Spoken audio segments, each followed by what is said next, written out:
मेरी अगली वीडियो में आप देखेंगे नवाब सर सादिक मोहम्मद ख़ान अब्बासी पंजुम की 1924 में 1 लाख रुपए की लागत से बनवाई जाने वाली महल नुमा लाइब्रेरी, जो कि इस वक्त पंजाब की दूसरी बड़ी लाइब्रेरी है। इसमें तकरीबन 5 लाख से ज़ायद कुतुब मौजूद हैं। इसके रेगुलर मेंबर्स की तादाद 12,000 है। इस लाइब्रेरी में तारीख़ी अखबारात और कुरान पाक के कदीम नायाब नुस्खे भी महफूज हैं। इस वक्त ये library Islamia university of Bahawalpur, Quaid e Azam medical college, Sadiq Egerton college और बहावलपुर के दूसरे तालीमी इदारों के तुलबा की इल्मी प्यास को बुझा रही है।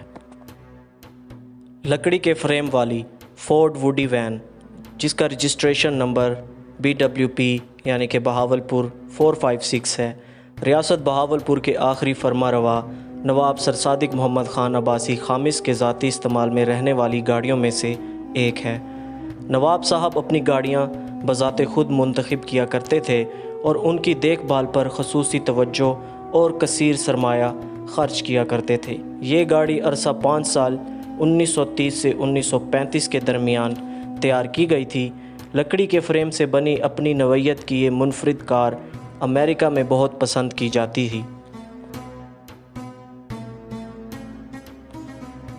अगर हम इसकी स्पेसिफ़िकेशंस की बात करें तो इसमें 221 क्यूबिक इंच L-हेड V8 इंजन है, जो कि 85 हॉर्स पावर प्रोवाइड करता है।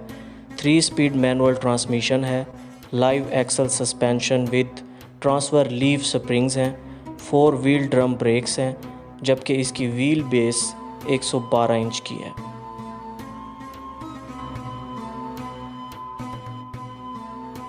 इसके अलावा इस गाड़ी की दूसरी खसूसियात में सेफ्टी ग्लास, डुअल सन वाइज़र्स, डुअल टेल लाइट्स और डुअल हॉर्न्स मौजूद हैं, जो इस गाड़ी को एक मुकम्मल पुरआसाइश और आरामदेह सवारी बनाते हैं।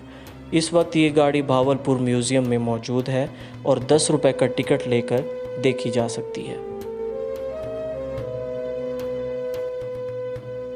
जैसा कि आप जानते हैं कि जब पहली ऑटोमोबाइल ईजाद हुई तो वो बग़ैर घोड़ों वाली एक कैरेज थी, जिसके हरकत करने के लिए घोड़ों के बजाय मैकेनिकल मोटर्स का इस्तेमाल किया गया था। 1920 की दहाई में लकड़ी के पैनल वाली कारें ज़्यादातर कस्टम शॉप्स पर ही तैयार की जाती थीं।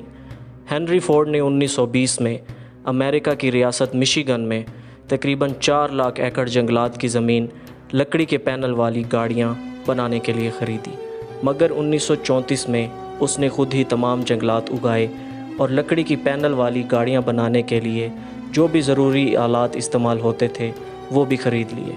जनरल मोटर्स ने अपनी लकड़ी बनाने के लिए एक अलग कंपनी का इस्तेमाल किया।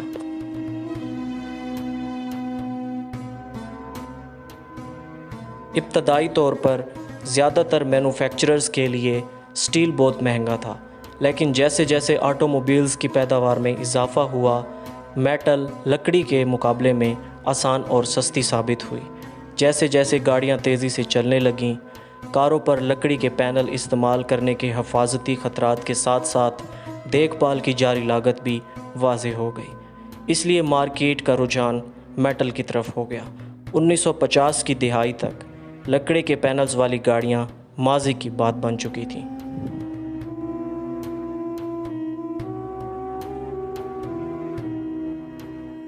बहुत सी कंपनियां जो कारें तैयार करती थीं वो लकड़ी बनाने, काटने और जमा करने के तरीके से ज़्यादा वाकिफ़ थीं।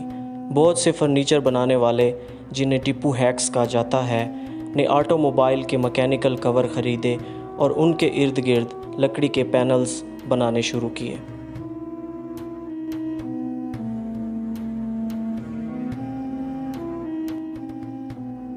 ये वुडी वैगन शुरुआत में कमर्शियल गाड़ी के तौर पर इस्तेमाल की जाती थी।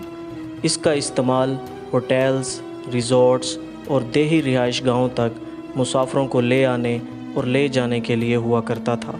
ये वो वक्त था जब ज़्यादातर लोग ट्रेनों के ज़रिए सफ़र किया करते थे, मगर उस वक्त के अमीर लोग अपने दोस्तों और फैमिलीज़ को ठंडे इलाकों में पिकनिक मनाने इन्हीं वैगन्स पर लेकर जाया करते थे।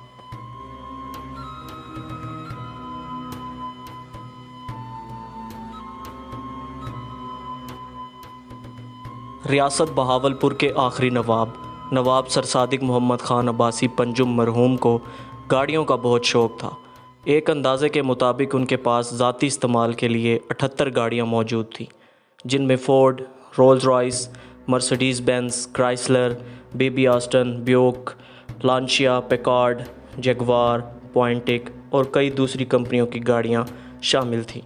2004 में नवाब साहब की 26 गाड़ियों की नीलामी सादिकगढ़ पैलेस में हुई, जिससे तकरीबन 1 करोड़ रुपए की रकम इकट्ठी हुई, जिसे 23 वारसान में तकसीम कर दिया गया और इस नीलामी की निगरानी मिनिस्ट्री ऑफ सेफ्रॉन ने की।